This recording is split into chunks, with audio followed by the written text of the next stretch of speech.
ఒక దట్టమైన అడవి గుండా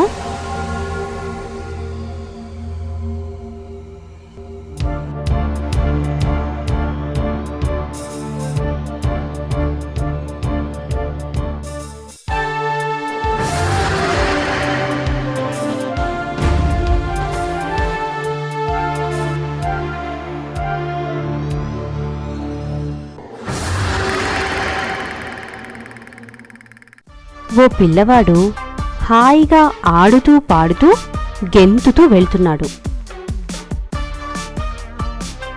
అదే అడవిలో ఒక తోడేలు చెట్ల మధ్య నుండి వస్తోంది. ఆనందంగా ఉన్న పిల్లవాడు తోడేలుని గమనించలేదు. అకస్మాత్తుగా తోడేలు అతడి ముందుకు వచ్చి నిలుచుంది. భయంతో ఠక్కుమని ఆగిపోయాడు. తప్పించుకోవడానికి అటూ ఇటూ చూశాడు. మార్గం కనిపించలేదు. ఎటు వెళ్ళినా తోడేలు మీద పడుతుంది. దీని బారి నుండి ఎలా తప్పించుకోవాలా అని ఆలోచించాడు.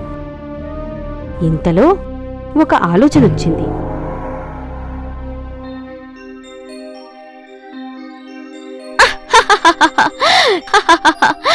తోడేలుగారు, నమస్కారం. ఆహా, మీరు ఎంత గంభీరంగా ఉన్నారు. మీ రూపం, మీ విన్యాసం ఇంకే జంతువుకి రావు. ఆపు!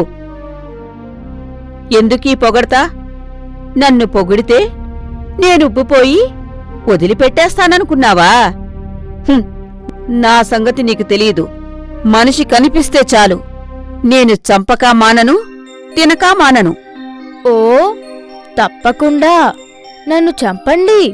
నాకు తెలుసు మీరు చంపుతారు, మీ ఆకలి తీర్చుకుంటారు. కానీ ఒక్క కోరిక తీరుస్తారా తోడేలుగారు? ఏమిటా కోరిక?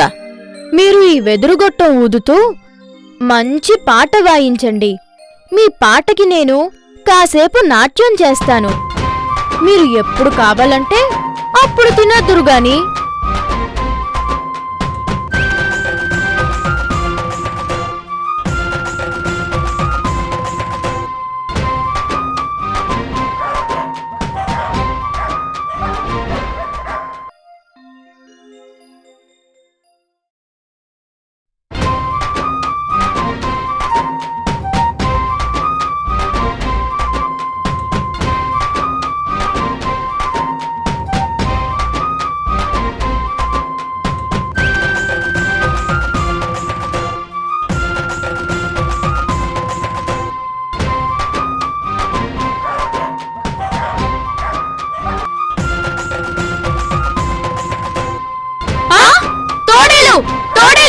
వాద్యానికి పాపం పిల్లవాడు నాట్యం చేస్తున్నాడా? కుట్రం, మోసం, దాన్ని తరిమేయాలి.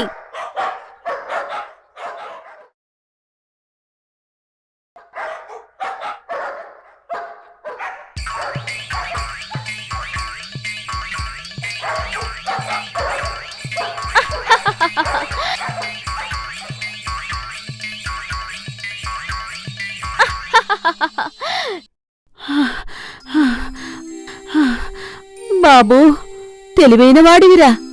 నేను తెలివిహీనుణ్ణి. నేనుగా చంపి తినక నువ్వు చెప్పావని నాకీ వాచ్యవెందుకు? నీ మాట విని నేను మోసపోయాన్రా కుర్రాడా. నన్నీ కుక్కలు బతకనివ్వవు.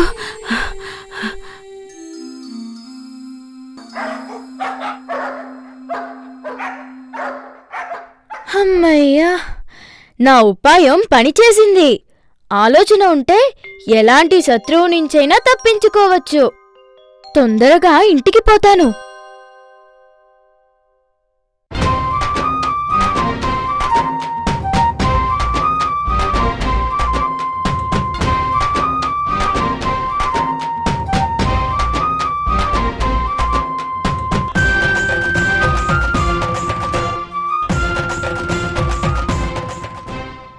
అది ఒక పెద్ద అడవి.